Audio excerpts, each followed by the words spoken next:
streets of old, of what I used to know, and everything I was before.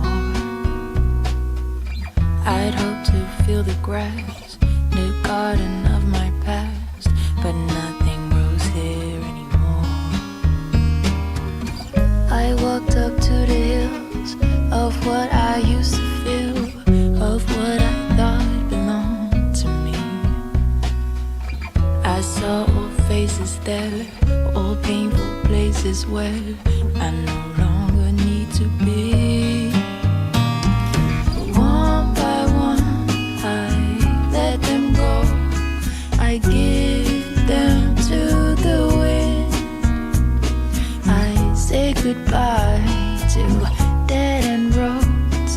A new journey begins. Thank you for the lessons learned.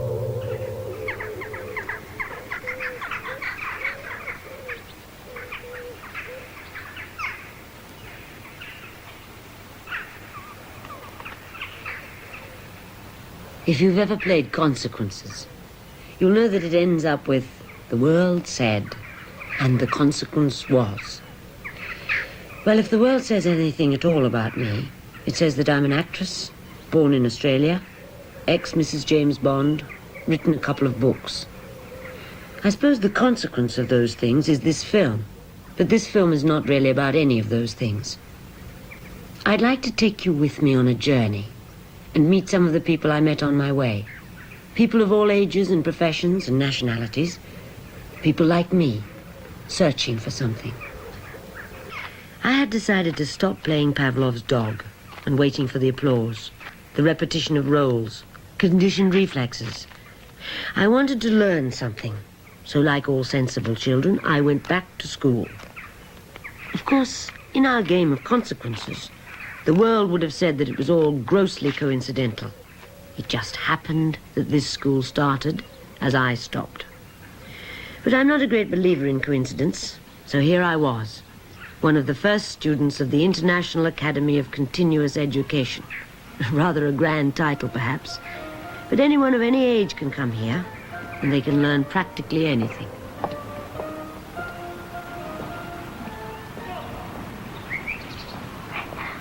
This is a school you never really leave, because you must take what you learn with you when you go at the end of the year. Because like all real learning, a year is only a beginning. It takes many years to assimilate what you learn here. I often come back. Even more, I think of myself back here.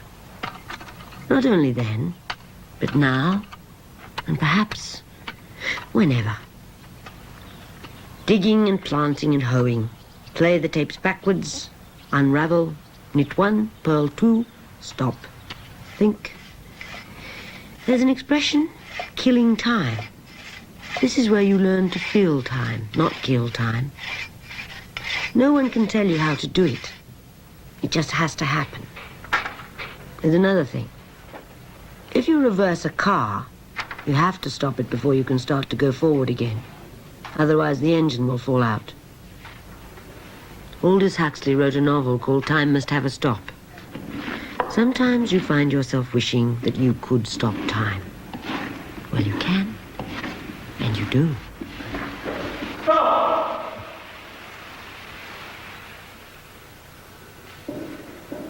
That's something you'll hear a lot of here. Stop when you first come.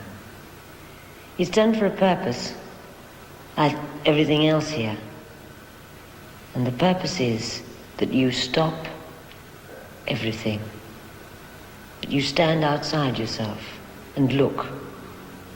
And what you find is your own experience. Some people find fantasies. Some people find no one home at all. But whatever you find, it gives you a greater awareness of yourself.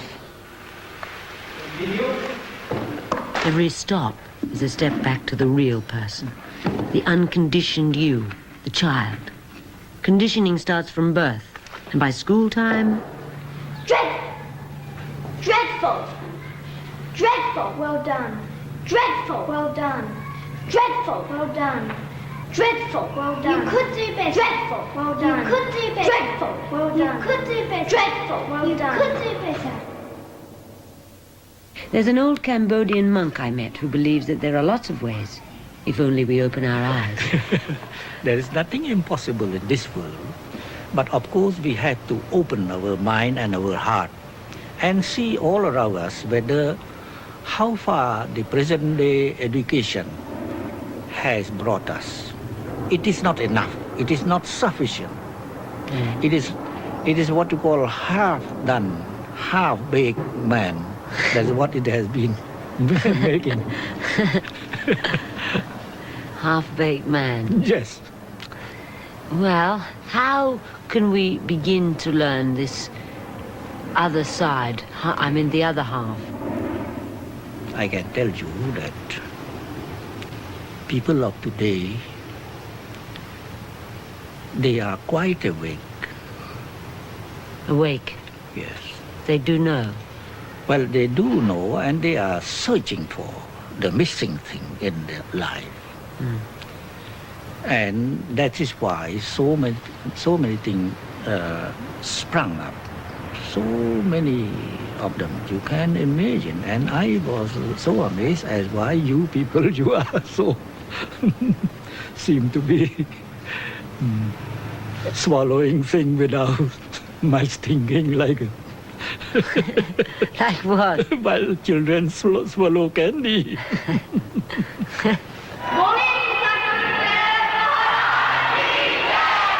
Is this the candy he meant? Those people have been shouting all day, and busloads are still arriving at Alexandra Palace to shout some more. They too are looking for a way through the woods. Knowledge, if you wish. And they believe that a 15-year-old guru can show them the way. See, Guru Maharaj, he's the Lord, you know. He let me hear music of God, the angels of God, taste nectar. It was really blissful, you know. We were in Munich and we get no knowledge, and now we're in London. We hope that we get knowledge now. You know, this knowledge gives you a peace which passes all understanding. Yes. It's beyond Words. the comprehension of the mind. It's a thing that can only be experienced once your mind is still. Once your mind is still, you experience the reality which lies outside your mind. How do you make your mind still? By receiving Guru Maharaj's knowledge. It's the only way. The only way? The only way. The only way? I can't believe that it really is. But Alexandra Palace is bursting with people who've come along to be illuminated, to get switched on by the Guru.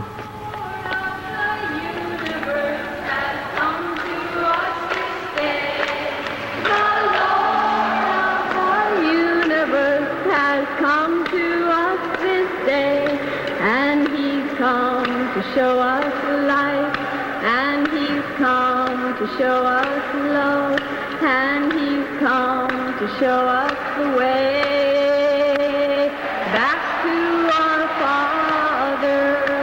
The rally. Mass devotion or masturbation? Get it now. Get it quick. Is this the way? Do you think you can find anything quickly like that? I mean, instant knowledge, instant religion, or instant anything? Learning. You see, I have told so many people that there is no ready-made thing. No man. Yes, particularly in Buddhism, no ready-made. You have to dig out. You have to dig it out. Yes, if you want cheap thing, of course you can have so many others everywhere. But if you want the real thing, it is not so easy to get it. You've got to dig it out. Dig it out. Color is everywhere. It pervades the whole world, the whole universe. All life expresses itself through color. To me, I feel that life, light, and color are not only identical, but they are one and the same. Now, why we are meditating on color? We have selected to meditate on this green color because we feel that this color is the most important among all the 7 colors of the solar spectrum. It is a balancing color. It stands in the mid between those who belong to the hot side and those who belong to the cold side. And that is one thing. Another thing, where there is greenness, there is life, there is energy, there is freshness, and there is safety. Now let's meditate.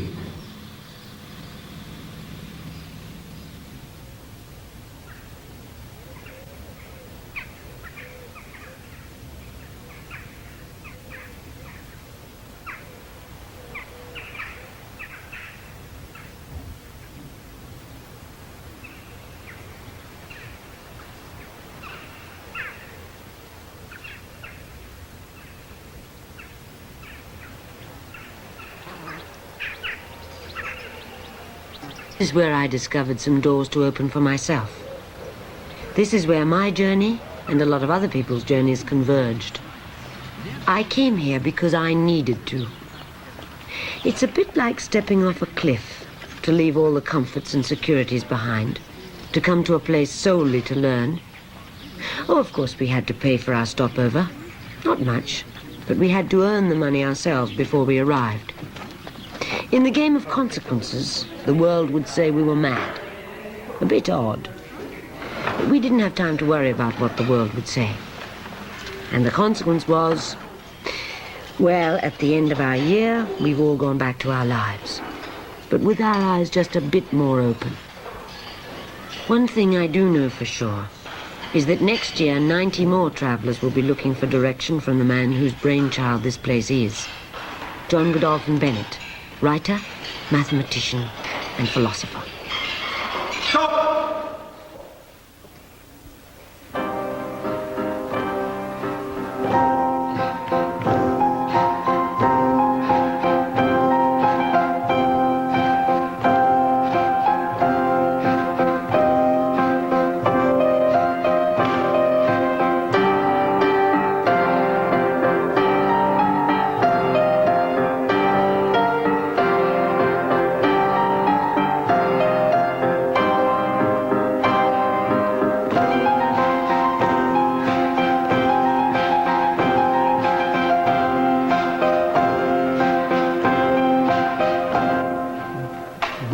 Living in a body. This body is an essential part of the whole of our human experience. It is not something separate. The body is the link between the inner and the outer world, and we don't know how to use this body. And for that, these training movements, the learning to use the body as a means of expression, learning the language of gesture, learning to control one's body in delicate and difficult and sometimes very awkward ways. This is a great revelation. I mean, one suddenly realizes this wonderful instrument, I've never seen what it can do for me.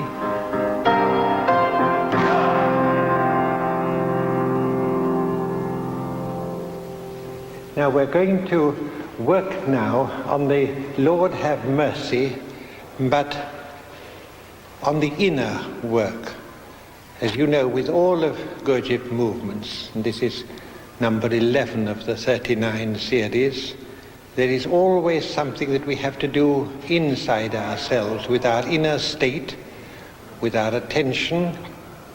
And in this particular one, there are 3 things. We have to work on the sensation and on feeling And also we have to have a mental image of what Lord have mercy signifies. This threefold thing of thought, feeling and organic sensation all must be there when you're making these gestures. And Lord,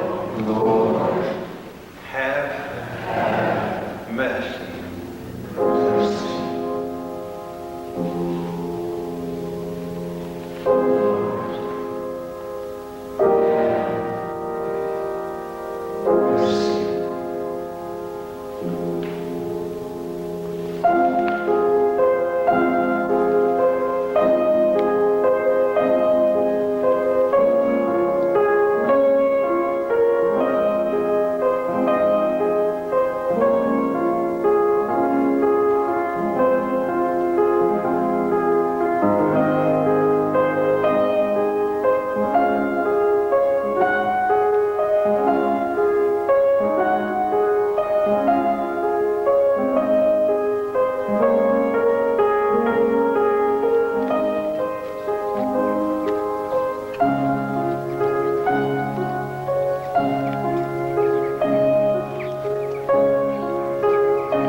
Put the top pin up there and then we'll slide the bottom in. Beam's in the way. There you go. Your way. Don't scoop bases. Try to keep it even. 10 as you were sharp.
A day of the life of students in Sherborne House. Meditation in the morning.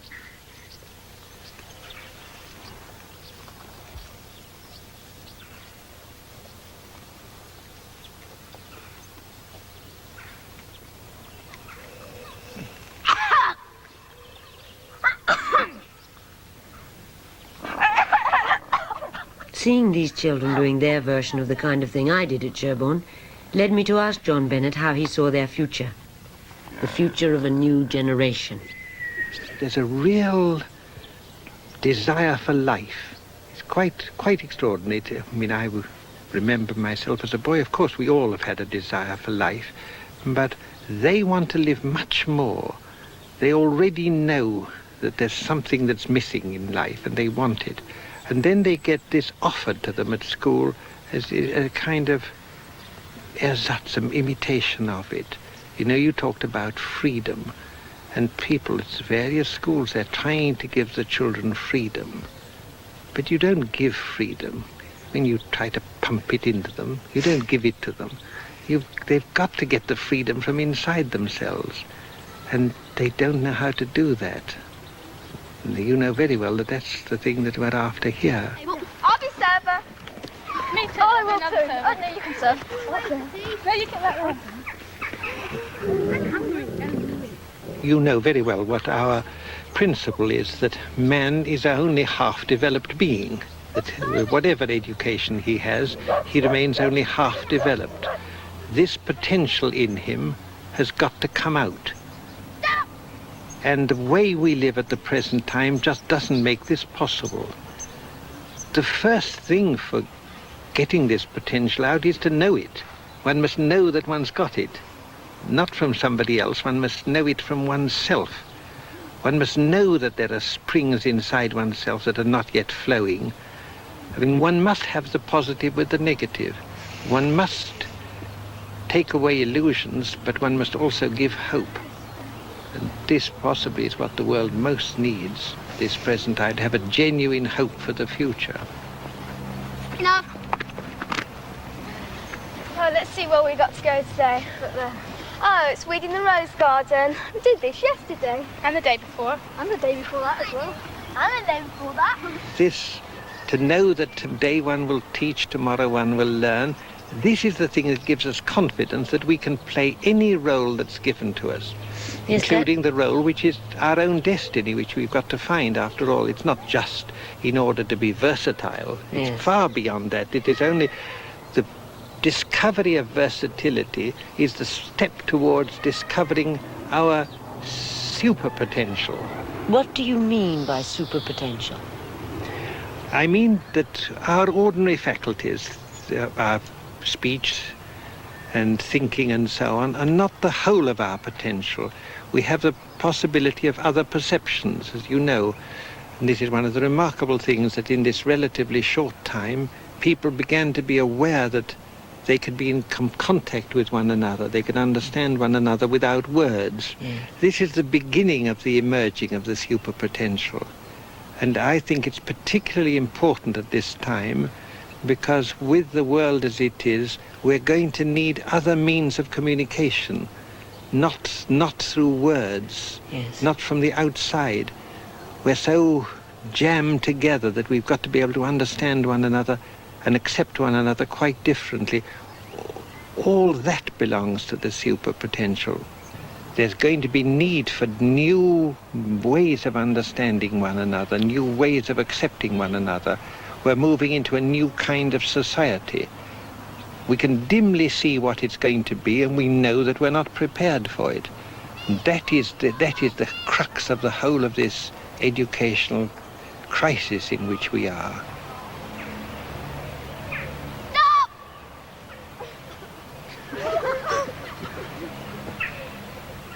So here I am, still traveling.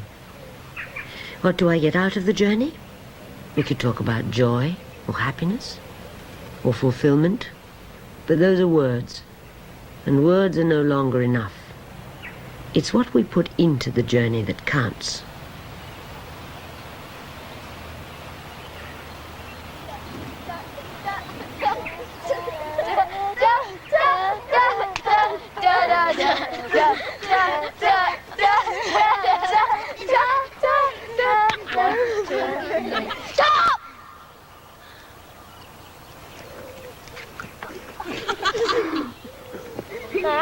All together. Dum dum dum dum dum. Stop! Oh, dash, on down. What a pity. Never mind. Get them down next time. All together. Dum dum dum dum dum dum dum.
you.